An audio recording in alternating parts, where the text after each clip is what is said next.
Good morning. My name is Belong Yang. I'm going to chair this special joint meeting of the Community Development and Regulatory Services and Public Safety and Civil Rights and Emergency Management Committees. With me today is Council Member Goodman, who is chair of the CDRS committee, along with the respective members of each committee. And to my right here is Council Member Cano. To my left, Vice President Glidden, Councilmember Johnson, Council President Johnson, Councilmember Quincy. Mentioned you already, and Councilmember Warsame and Councilmember Palmisano, and then joining us right now is Councilmember Reich. And let me just do a really quick count of each of the committee members. Let's see here. Mr. Chair, just for the record, from the CDRS committee, we have Chair Goodman, members Wright, Cano, Quincy. From the Public Safety Committee, we have Chair Yang, we have members Wright, Johnson, Quincy, and Palmisano. Okay, so we do have a quorum of each of the committees to conduct this business, and this is a bit unusual in the sense that for this special meeting, we have to have a quorum of each of those committees, and today we do have a quorum of both committees, and so we can conduct the business of this committee. Let me start by asking people wishing to testify to sign in with the clerk right outside and or to the side there, if you haven't already done so. Additionally, overflow seating and television viewing has been set up in room 319 across the hall there. To begin, I will explain how this meeting will work. When we look at the agenda for this meeting, there are 5 items on this agenda, and 4 of those items are discussion items, and the 5th item is public hearing. We will address the discussion items first, and after we discuss the items on the discussion agenda, then we will move to the public hearing. So to begin with, we will start with Danielle Shelton Wolchak, the Director of the Complaint Investigations Division in the Department of Civil Rights, who will give us a brief history of the subject matter and what brought us here, and she'll give us about a 10-minute presentation. Following that introduction, presentations and staff reports will be provided by Greg Russ, Executive Director of the MPHA for item 1, Peter Butler, consultant with Robert Half Management Resources, Inc., and Noah Shuckman, Director of Regulatory Services for item number 2. For item number 3, it will be Noah Shuckman and Andrea Brennan, Director of Housing, Policy and Development with the city, for items 3 and 4. And finally, staff report by Danielle Shelton Wolchak for the public hearing, item number 5. And following the public hearing, item number 5, I will ask for committee questions and thereafter open the public hearing for testimony, which will be limited to 2 minutes per speaker. Following testimony, we will hear comments, questions from committee members, and entertain motions on agenda item action items. With that, I will start with Danielle. Please step up and start your presentation. Thank you so much. Thank you. Thank you, and good morning, Chair Goodman and Chair Yang. Once again, my name is Danielle Shelton Volchak. I'm the Director of the Complaint Investigations Division for the Minneapolis Department of Civil Rights, and I will be leading the presentation and the introductions of presenters on the proposed amendments to the Civil Rights Ordinance.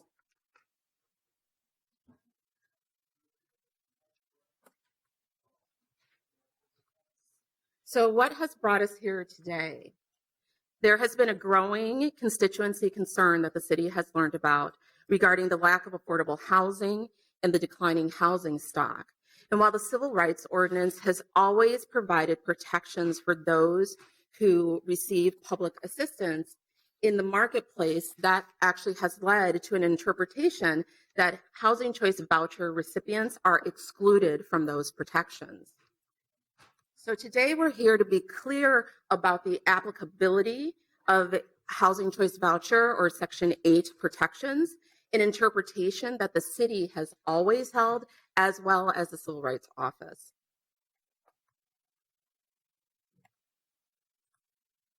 So a very, very brief history of housing choice vouchers.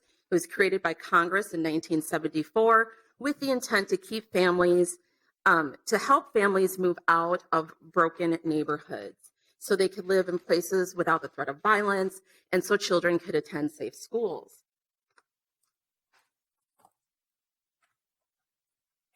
in a very, very simplistic explanation, how the Housing Choice Voucher Program works is that the Minnesota Public Housing Authority sets rent income limits, and then the Housing Choice Voucher recipient or Section 8 recipient pays 30% of their income towards the rental of the unit, and then the MPHA, Minnesota Public Housing Authority, then supplements the remainder of the rent.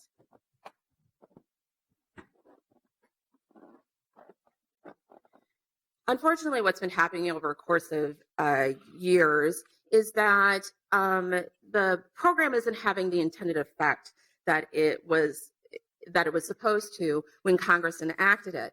And when we do our research and we've talked to constituents and stakeholders, we come to two kind of fundamental reasons as to why. One is that government has not carved out clear protections for Section 8 holders. And the second is that there are challenges with the program. So in taking in this information, we decided to take a holistic approach before putting forth these amendments. And that was engaging the Minnesota Public Housing Authority in talking to them and trying to come up with solutions on the latter portion or the latter bullet point. So for that reason, and I'll reiterate, you're going to hear from Greg Russ, who's the new executive director of the Minnesota Public Housing Authority, and he'll be talking about resident choice and mobility. Then after that, you'll hear from Noah Schuckman, who's the director of regulatory services for the city of Minneapolis. And you'll also hear from Andrea Brennan, the director of housing policy and development for CPED, and they'll be talking about what's called the incentive fund. After that, Andrea will continue a discussion on city-assisted rental housing units and housing choice vouchers. Then you'll hear from Peter Butler. He is a consultant, and he'll be talking about the inspections process. And finally, I will come back to you and talk about the proposed ordinance amendments. So with that said, I'd like to offer that Greg Russ come up.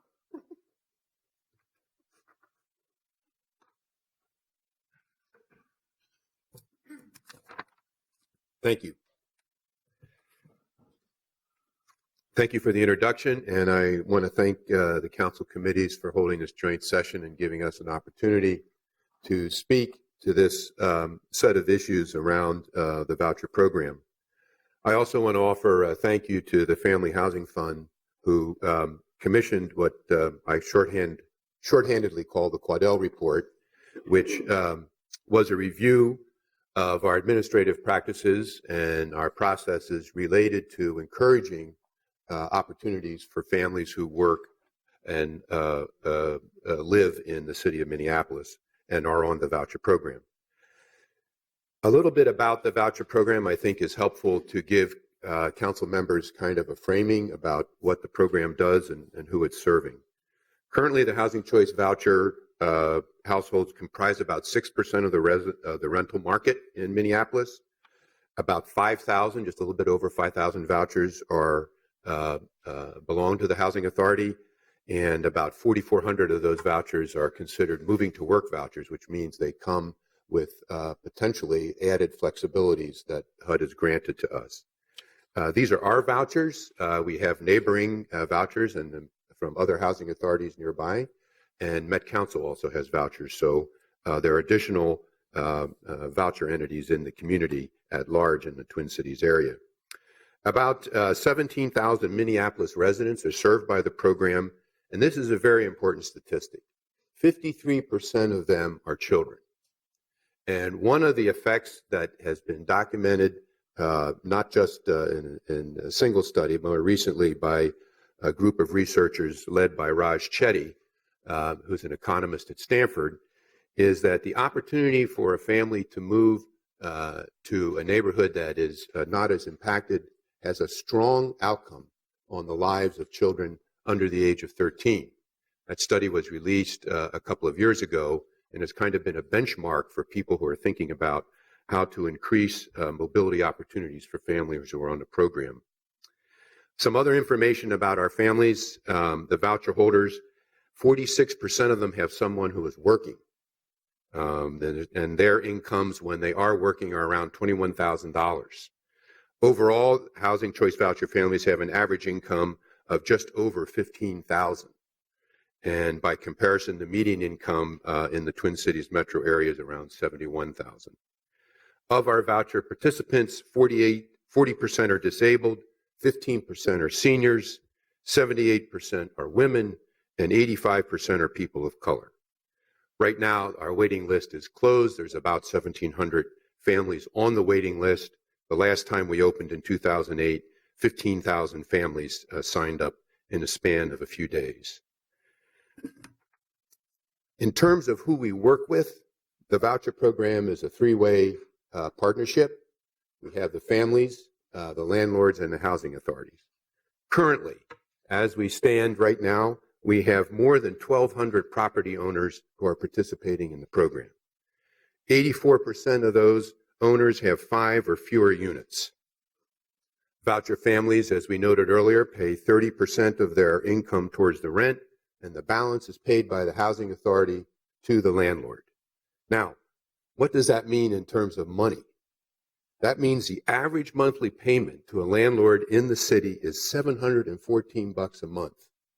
That's the difference between what the household can afford to pay, and what the payment standards allow the landlord to rent the unit for.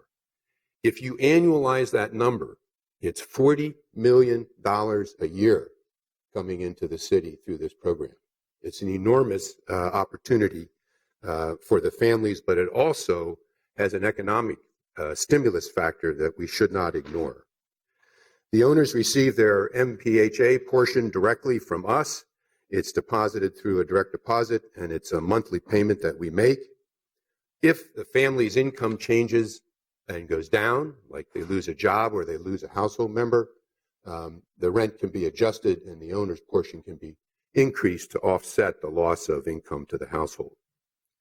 There's a housing assistance payments contract between the owner and the housing authority. Now, a lot has been in discussion on the housing assistance payments contract. And I think there's a view that the contract was actually kind of carved on a stone block somewhere, and it can't be adjusted or it's unworkable. I really think that view is incorrect. The information I've seen and the questions that have arisen around the housing assistance payment contract, we had our general counsel review the document. We are glad to share information with any owner who has concerns about the contract. Some of the concerns that we've seen raised, especially in email discussions and at some of the listening sessions, we just do not think are valid. The contract does not replace the owner's lease or limit the owner's ability to enforce their lease. And it's very important that we understand that the contract does contain some limitations that the federal government imposes on us, but there are many areas in the contract where we have both flexibility and that the interpretations I've seen being applied are just not accurate. I will point out that this is a form of contract that's been in the program nationally for many, many years. We're not the only housing authority that uses this form of contract. In fact, it would be universal to the Section 8 program across the country. The other thing I would like the council members to know is that with our moving to work authority, if there are provisions that we need to discuss with a particular landlord or establish a different policy around the housing assistance payments contract, we're open to doing that. One other area I'd like to point to in terms of how we relate to the owners is that the housing authority conducts what's called a housing quality inspection to make sure that the unit meets minimum standards. This is not a code inspection. This is a set of standards that HUD established when the program was created back in the 70s and has been modified somewhat through the years. Housing authorities are free to adopt provisions that are different or in some cases match up to code requirements, but I don't want anyone leaving here with the impression that the housing quality inspection is a code standard. It's not. It's a livability, habitability standard. The last comment I have is that We view the owners as essential and necessary partners. And in the discussions in the past few weeks, we have offered on several occasions to sit down with anyone who has specifics related to our interactions to the administration of the program with the landlords and what changes would they like to see. One thing that the Quaddell report has stimulated inside the Housing Authority is a really strong discussion of how we can go forward from here and implement this in a timely manner. And also some of the items in the Quaddell report would be near-term and long-term. We're going to pursue that, and we made a presentation to our board yesterday in response to all 38 of the Quaddell recommendations. If I could describe the report to you, the recommendations fall into 3 general areas and 1 overall policy thought. There's changes to administrative policies and practices. There's changes suggested for communication and for the image of the program. There's a set of recommendations around expanding our collaboration and our partnerships. And over top of that, is a real suggestion that we go deeper into our moving to work flexibility and innovate around the program. And I want to say today to the council that in terms of addressing the recommendations, we are willing and prepared to do that. What are some of the things that Quaddell spoke to? Without going through each recommendation, but to give you a flavor, one of the things they suggested right out of the gate was giving participants more time to search, and we are going to allow that. We currently have a fairly high success rate with the search time process we have, but we're going to change our policies to give folks 120 days to find an available unit, and we think that would be of great help to some families. We're going to explore flexibility in how the HQS inspection process works. And this is actually part of a discussion that we're having, as you'll hear later, with collaborating with the city on the city inspection process.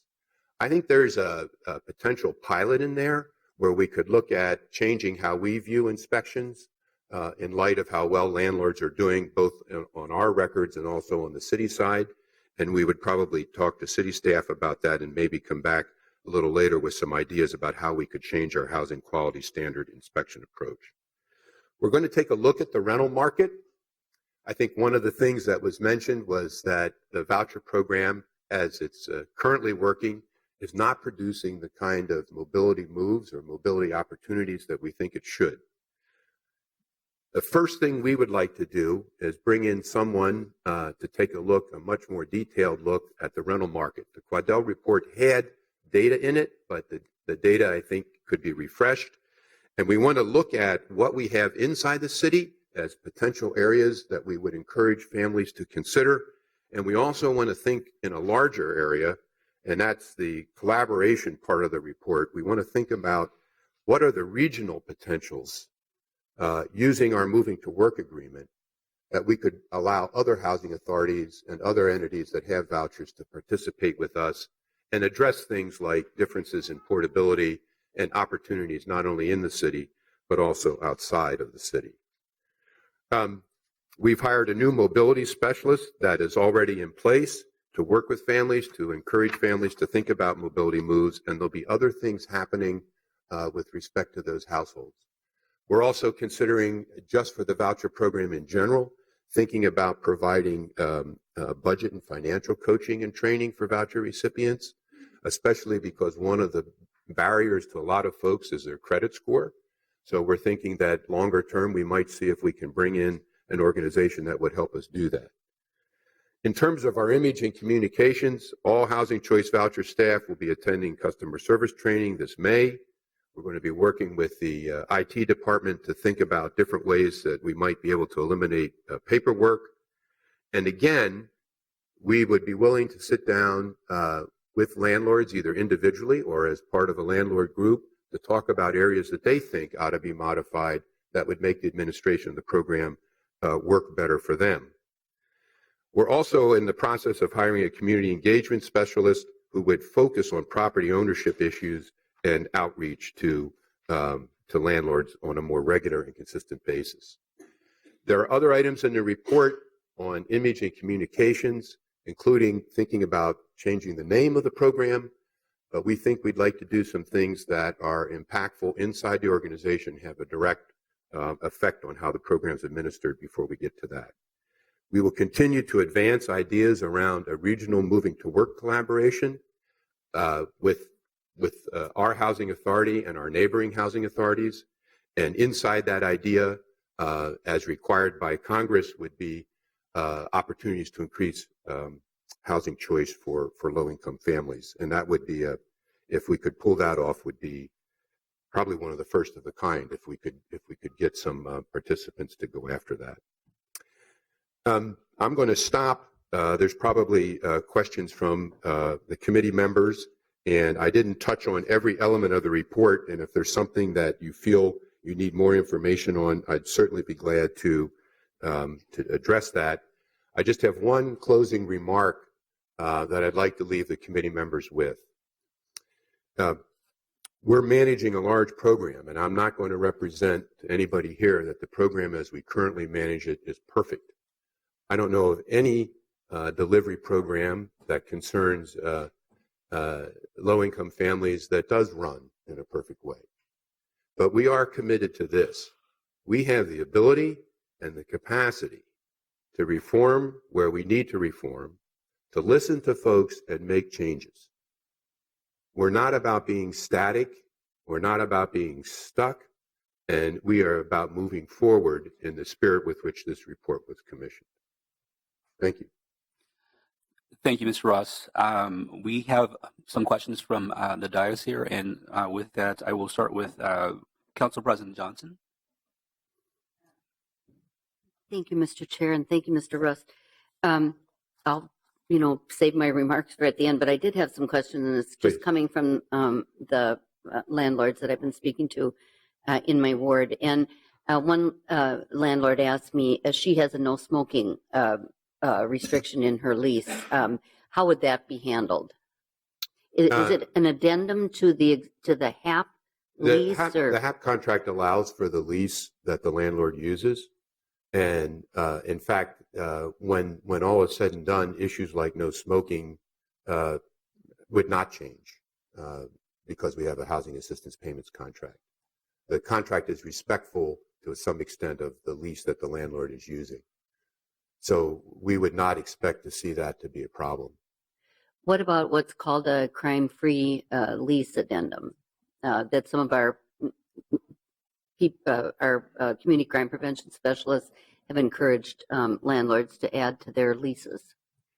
If we think about it this way, a landlord does not lose the ability to evaluate the family for lease compliance when a family comes to them. So whether they have a voucher or not, they can still make that judgment.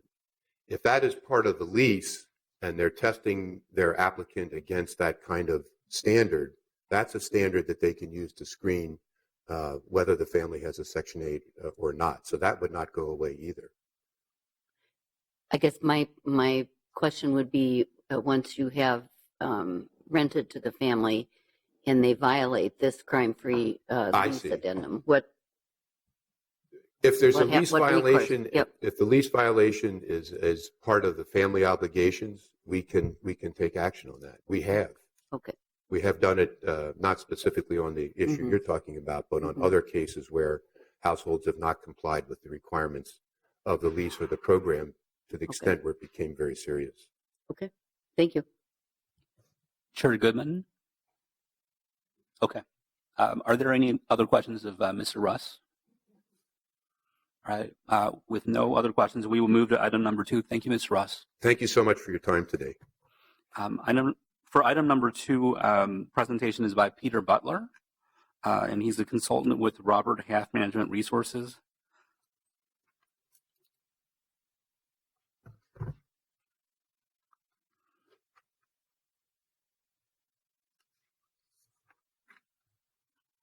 And I believe there might be additional comments from our Director of Regulatory Services and also Mr. Russ after Mr. Butler gives his presentation. Thank you. Chair Yang, Chair Goodman, members of the committee, Noah Schuckman, Director of Regulatory Services. By way of introduction, this is a topic that has long been a question that has been asked of regulatory services staff by both tenants and property owners. And so last summer, we commissioned Peter Butler to do a study on possible inspections coordination, and I will hand off to Mr. Butler to walk through what his study found. Thank you. Good morning, Chair Yang, Chair Glidden, and members of the committee. As introduced, I am Peter Butler. I am a consultant with Robert Half Management Resources and was hired by the Department of Regulatory Services in concurrence with the Public Housing Authority to conduct a study concerning the possibility of coordination or some sort of joint or shared inspections concerning rental properties. Again, this has been a question given on the surface that both organizations are conducting inspections of properties. Landlords are receiving maybe 2 inspections or 2 inspectors at their properties sometime during the year or over the course of a couple of years. And so the question is certainly natural. Is there any way to combine these to make the process more efficient and effective for both organizations and the landlords themselves? The study had 2 purposes. One was to look at the opportunities for any type of combined, shared, or joint venture between the Housing Authority and the Department of Regulatory Services, and then also recommend specific opportunities for each entity independent of any type of shared or combined possibilities. I want to talk a little bit about the inspection programs within each entity. The Public Housing Authority has 5 inspectors, so it's a very much smaller program than the city. They are only inspecting units that are potentially going to be part of the Voucher Housing Choice Program. And these are inspectors are required as part of the process of determining whether that unit will be available for the housing payments. These inspections are conducted before the voucher recipients move in or shortly thereafter, and then at least biannually or possibly annually, given the type of property it is and how well it's managed. And as mentioned by the previous speaker, these are federal standards with some Minneapolis code additions, such as egress windows, ceiling height, things like that. In contrast, the city has about 45 inspectors divided by single-family homes up to triplexes or multi-family buildings. A much larger program, obviously. This is required for all rental properties. So the Housing Authority is going into properties that the city already licenses, but only into the units that are potentially receiving voucher payments. The city conducts these every 5 or 8 years based on the past history and performance of the particular property, and perhaps annually if it's poorly managed. And then the city also has a much greater extent of ordinance or regulations to follow when conducting inspections. There's about 244 different aspects that the inspections cover, both housing maintenance, nuisance zoning codes, and for buildings with 4 or more units, state building and fire codes. I want to mention some notable program differences because the purpose of this study was to look at potentials for coordination or shared or joint ventures, and the results of my study really show that there aren't too many great opportunities for that, and that's because of some of these program differences. First of all, the Housing Authority is inspecting individual living units or apartments, not buildings, and they're focused mostly on the interior part of the apartment or dwelling unit. Their focus is on tenant health and safety issues. In contrast, the city is also looking at structural or outside elements or issues or nuisance conditions. And again, as the previous speaker mentioned, that their standards are for livability. City is looking at both livability and structural integrity and neighborhood preservation. The federal standards are not as stringent as the Minneapolis Code, and the relationship with the property owner is contractual or voluntary. The Housing Authority wants to enter into a contract with the property owner to get an apartment for the voucher recipient. In contrast, the City of Minneapolis, they're inspecting all rental properties. It ranges from single-family homes to 408-unit building. They are focusing on the structural elements of the building, the common areas, and for buildings that are 4 or more units, specifically the fire code elements of those buildings. That is their main focus. And then they're usually getting inside up to a minimum of 20% of the units in the building. So they are not looking at every unit within a building. It's a random sample. Even if it's a duplex, they will be looking at one of the units in the building, not both.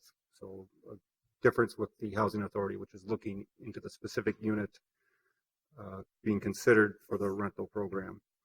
And then finally, the Minneapolis, their authority is based on enforcement, whether fines, denying or revoking your license, revocation, in contrast to the Housing Authority, which is they're trying to enter into a voluntary contract with the property owner. So two very different